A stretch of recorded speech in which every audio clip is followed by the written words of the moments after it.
আজকের রেসিপি মাছের মাথা দিয়ে বাঁধাকপি। প্রথমে বাঁধাকপি আমি কুচিয়ে নিয়েছি, সুন্দর করে কুচিয়ে নিয়েছি সরু সরু করে। জল নিয়েছি, তাতে নুন দিলাম। এইভাবে বাঁধাকপি যদি ভাপিয়ে নেন, বাঁধাকপিটার মধ্যে দিয়ে দিয়েছি। বাঁধাকপিটা যদি ভাপিয়ে নেওয়া হয়, গ্যাস অম্বলের ভয়টা থাকে না। যাদের গ্যাসের সমস্যা আছে এইভাবে ভাপিয়ে নেবেন। বাঁধাকপি এইভাবে ভাপিয়ে রান্না করলে গ্যাসের সমস্যাটা হয় না। বাঁধাকপিটা আমার খুব ভালোভাবে ভাপানো হয়ে গেছে। এবার আমি এদিক ওদিক করে নিলাম, নিচেরগুলো ওপরে দিয়ে দিলাম। তাহলে কি হবে, পুরো বাঁধাকপিটা সুন্দরভাবে ভাপানো হয়ে যাবে। এইভাবে রেডি হয়ে গেছে আমার বাঁধাকপিটা। আমি ভাপিয়ে নিয়েছি। এবার লাগছে আমার পেঁয়াজ, কড়াইশুঁটি আর পেঁয়াজ কলি আর আলু। প্রথমে তেলটা গরম করে নেব, তার মধ্যে একে আমি পেঁয়াজ দিয়ে দিলাম। পেঁয়াজটা হালকা ভাজা ভাজা হয়ে যাবে, তার মধ্যে আমি তেজপাতা দিয়ে দেব। তেজপাতা আর পেঁয়াজ একসাথে ভাজবো।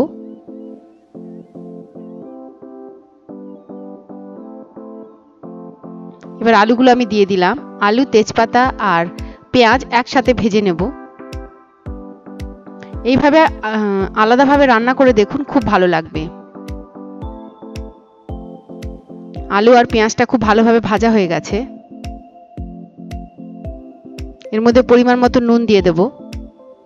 স্বাদ মতো নুন দিয়েছি। এবার হলুদ দিয়ে দিলাম। খুব ভালোভাবে নেড়ে চেড়ে নেব।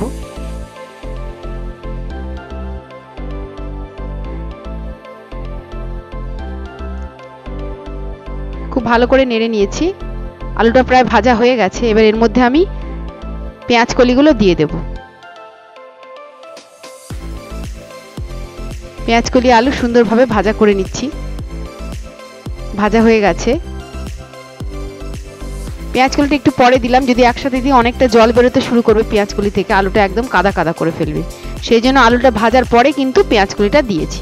হালকা ভাজা হয়েছে, তারপর পেঁয়াজ কলি দিয়েছি।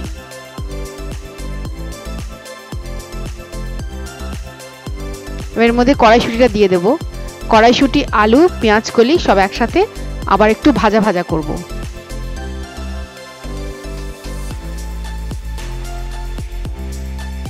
দেখুন ভাজা হয়ে গেছে।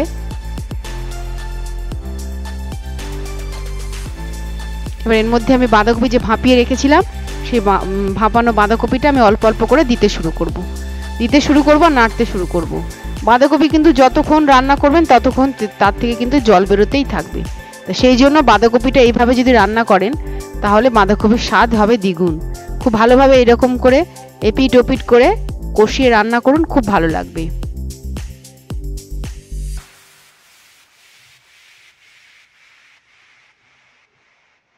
দেখুন এইভাবে আবার আমি অল্প করে পরিমাণ দিয়ে দিয়ে দিয়ে কিন্তু বাঁধাকপিটা আমি রান্না করব।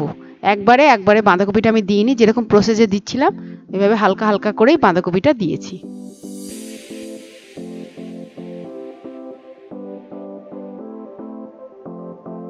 এবার মাছের মাথাগুলো ভালো করে ধুয়ে পরিষ্কার করে নিয়েছি, কানকোগুলো কিন্তু ফেলে দিয়েছি। আর তার মধ্যে নুন দিলাম, হলুদ দিলাম। খুব ভালোভাবে এটাকে মাখিয়ে নেব। প্রত্যেকটা মাথার মধ্যে নুন আর হলুদ সুন্দর করে মাখিয়ে এগুলোকে কিন্তু ভেজে নেব। তেল গরম হয়ে গেছে, এর মধ্যে আমি মাছের মাথাগুলো ছেড়ে দেব। আগে ভালো করে মাছের মাথা এপিট ওপিট করে কিন্তু লাল লাল করে ভেজে নিতে হবে। কানকোগুলো কিন্তু ফেলে দেবেন। কানকোর মধ্যে যত জার্মস থাকে, মাছের কানকো কিন্তু কখনোই খাওয়া উচিত নয়। যতই পরিষ্কার করে ধোন, কিন্তু মাছের কানকোগুলো ফেলে দেওয়া ভালো।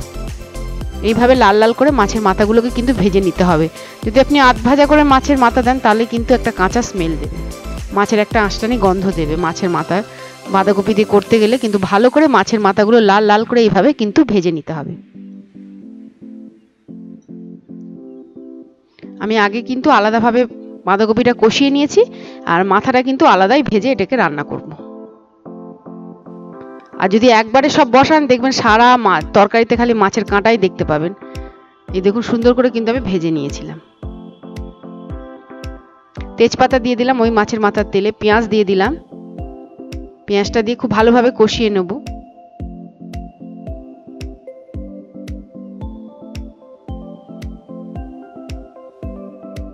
খুব ভালোভাবে ভেজে নিচ্ছি।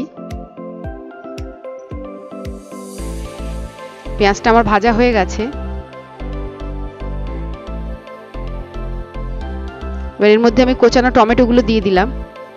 খুব ভালোভাবে কুচানো টমেটোগুলো আর পেঁয়াজটা একসাথে কষিয়ে নেব।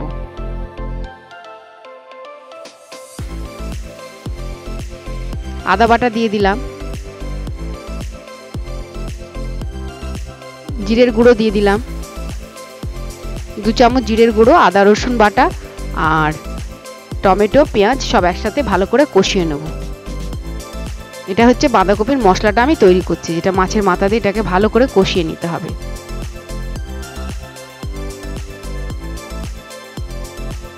এবার এর মধ্যে স্বাদ মতো নুন দিয়ে দিলাম, হলুদও দিয়ে দিলাম,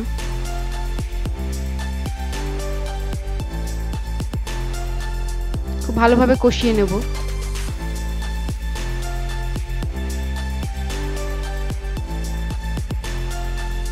লঙ্কার গুঁড়োও দিয়ে দিলাম, আদা রসুন লঙ্কার গুঁড়ো জিরে ধনে সব মশলাই প্রায় পড়েছে এতে। খেতে দেখবেন খুব ভালো হয়। নামাবার সময় মাছের মাথাগুলো দিয়ে দিলাম। নামাবার সময় গরম মশলা দিলে আর তুলনাহীন রান্না, একদম এত সুন্দর হয় খেতে। শীতের বাঁধাকপি মাছের মাথা দিয়ে খুব সুস্বাদু। বাঁধাকপিটা আমি তৈরি করে রেখেছিলাম, যেটা কষে নিয়েছি, সেই বাঁধাকপিটা এবার অল্প অল্প করে এর মধ্যে আমি দিতে থাকবো, দিয়ে এটাকে সুন্দর করে কষিয়ে নামাবো।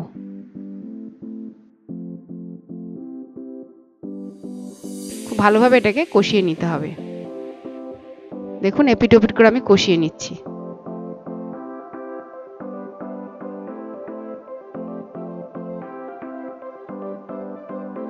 খুব ভালোভাবে আমার এটা কষানো হয়ে গেছে।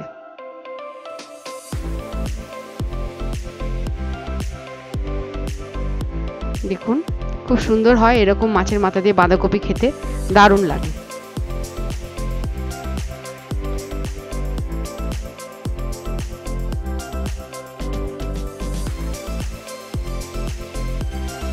এবার কাঁচা লঙ্কা ধনে পাতা দিয়ে দিলাম, স্বাদ মতো গরম মশলা আমি দিয়ে দিলাম। গরম মশলা খুব ভালো লাগে মাছের মাথা দিয়ে বাঁধাকপি, এরকম ট্রাই করুন, দারুণ লাগবে। এপিট ওপিট করে নেড়ে নিলাম। রেডি হয়ে গেছে আমার মাছের মাথা দিয়ে বাঁধাকপি।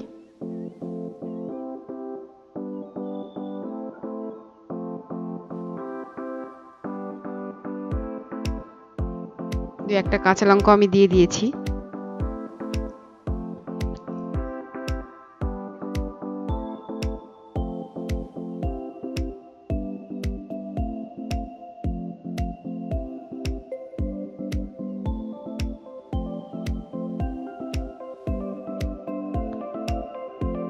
বাঁধাকপিটা অনেকক্ষণ নাড়তে হয়, কারণ বাঁধাকপিতে খালি জল বেরোতে শুরু করে। আবার একটু গরম মশলা দিয়ে দিলাম এপিট ওপিট করে। এটা কড়াই বাড়িতে ভেজে নেওয়া গরম মশলা।